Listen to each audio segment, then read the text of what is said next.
Sorry? Are you guys happy with your... You sound very soft. Yeah, but in the background, Yeah. yeah. Can you hear me, Nydia? I can, but also very... Yeah, it's very soft, Ali.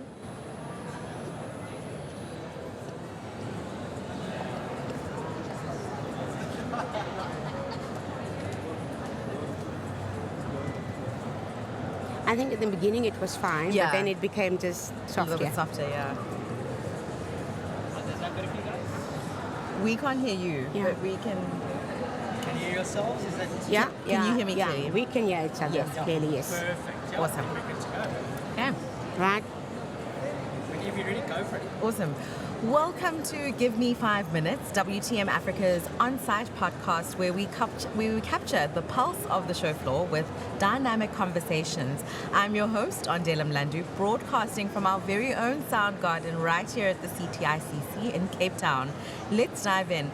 I'm joined by Nydia Carelse, an entrepreneur and the founder of African Gypsy and Africa Destination Market. Hi. Welcome. Oh, welcome back. You're looking bright and beautiful. Listen, we have Africa is bright and beautiful and bold, and we have to always just show up like that. Yeah. Talking about showing up, Yeah. you've been involved with WTM Africa for a number of years. Yes. Can you tell us a little bit about your involvement before we dive into the businesses? Yeah, so for the last 3 years, we've been really, really blessed from African Gypsy side to have been a partner to the event. From a point of, for our curios and exposure for our products and what we want to achieve with African Gypsy and the curios, it's been just amazing for us. So what the partners have meant that every year we could make items which are all locally made. It's South African based. We could make lanyards, we could do gifting, we could do the awards for the Responsible Tourism Awards every year. So it's just been absolutely changing to our business. I see the award, but I also see this beautiful a protea. It's a protea. It is a protea. Locally made. Can you please talk Yes. us through the product? Yeah, so I think with all products, so all our products in African Gypsy, they are locally made. They're all made by South African artisans, and we always try to do stuff that is a little bit outside the box. Things that are directly connected to Africa or to South Africa as a continent, but just have a different take on it. Sustainability is a very important thing for us when we think about products and what we will do, and we always want to kind of show up as bright and bold as possible. Yeah, so the protea was something really special. I think it's our national flower, and you see it in so many ways, but how are you going to encapsulate the spirit of this beautiful national flower of South Africa in a way that it is both sustainable, it carries vibrant, it carries history and culture. So basically, if you look at the core of the protea, I think stories are always very important, and I think as Africans, we are very good storytellers, and we thought about books, and books have these amazing stories that are never forgotten but untold in some point. So with the core that we've used recycled books or old books, it is just to say that the story that was in this book is never forgotten. It remains here. And then we've added the outer petals are all made out of really, really bright and bold African fabric. So it's a bit of a combination of both, which is a forever living protea and done in a sustainable way. And it's just, you don't know what the story in the core is, and you just want to say culturally and from a sustainable point, you will have a protea that is forever living. And if you want to see this protea, the African Gypsy stand is right here, right across from the garden studio, so you can come and have a look. Yeah. But Nydia, I love the element of sustainability, of community, and of using local entrepreneurs. Yeah. Why is it so important for us to support local? I think in the tourism sector, we are always, I said, every time you hear just this word sustainability and support local, but when we say support, and we must really do it. Yeah. We can't just use all these beautiful words and you need to be able to measure it or show it or say this is what we can see, it's really happening. And I think the tourism sector is such an important vehicle for just to say really supporting local. It's not just about tours and seeing attractions. You can include such heartfelt elements where you can include people, you can use people. So it's just a beautiful vehicle. And it's a great economic driver, Yeah. right, for Yeah. this beautiful country of ours. Absolutely, and Yeah. we are I think Africa or the continent in general, we have got some of the most amazing and creative people.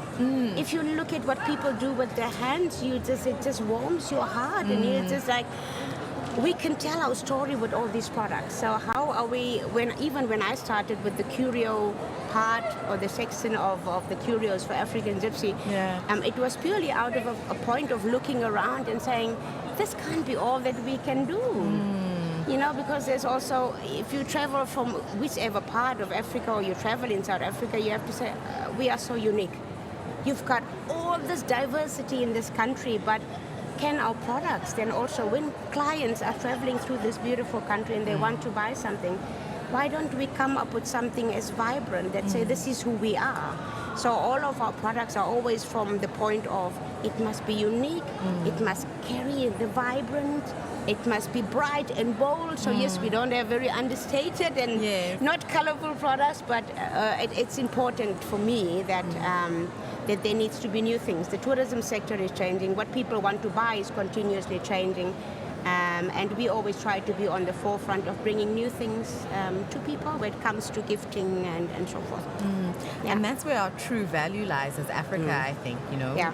our authenticity, our storytelling, and Yeah. it comes in forms of products, it comes in forms of, you know, the way we speak, our food, our culture. Yeah. I'm curious about your other business, African Destination Market. Tell us a little bit about that. Yeah, so Africa Destination Market is for me being a tourism SMME, and I always say, listen, I'm a proud tourism SMME. I said, please guys, we must not think tourism SMEs are small businesses. I said, we are no longer small. Yeah. I said, we are businesses with big dreams, equally as big as any other business in the tourism sector. So don't think of us as small businesses, right? But there's also a lot of things that are just not working for tourism SMMEs, and I think especially in the female sector, for tourism businesses that are coming, women-owned tourism businesses on the African continent we are suffering a little bit. You know, we are not getting enough light. We are not getting enough visibility. Some points we have to be maybe a little bit frank and say we don't get enough respect because we are women-owned businesses. It's not because by quality, we don't have good products. It's just sometimes because we are women. So for me, I'm always thinking, whether it is with African Gypsy or the products or with Africa Destination Market, how can I be part of the solution?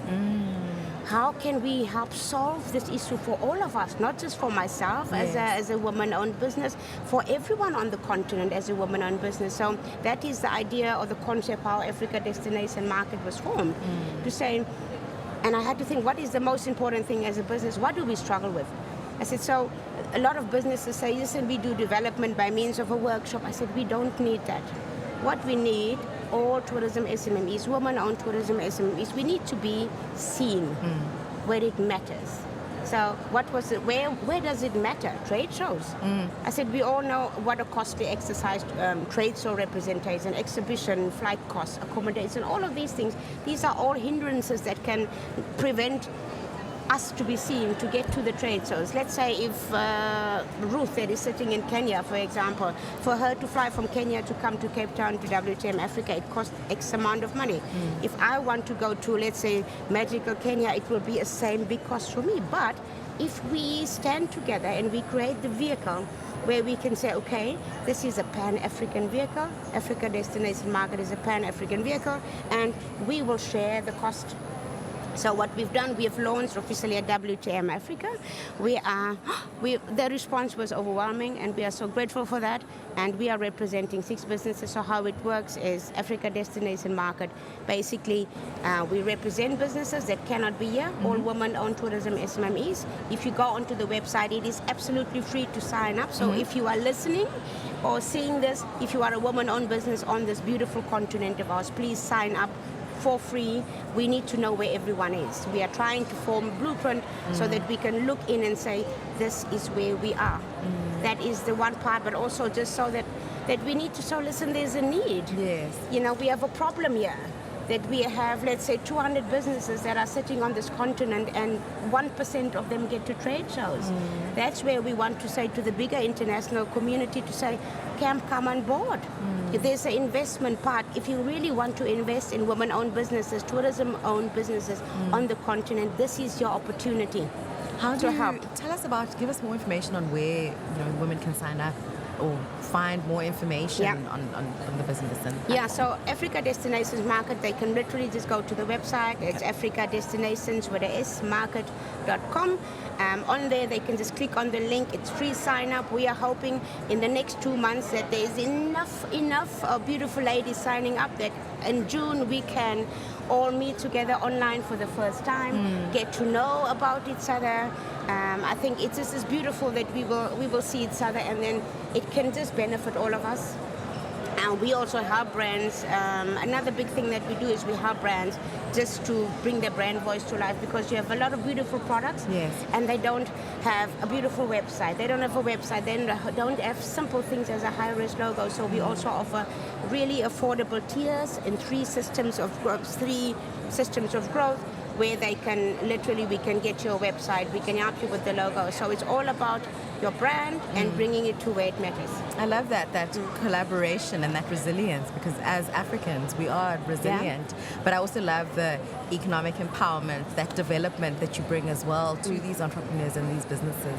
So I wish you all of the best and onwards and upwards with everything, and thank you for joining us on the podcast today. Thank you so very much. That was Nydia Carelse, the founder and CEO of African Gypsy and Africa Destinations Market. Turn any space into a content powerhouse. With Orange Orbit's mobile podcast studio, we bring the full setup to you. Professional mics, multi-camera video, and an on-site technician. Perfect for exhibitions, events, and brand activations. You focus on the conversation. We handle the rest. Recording, editing, and delivery ready for your channels. Orange Orbit Productions. Real conversations, real content, anywhere.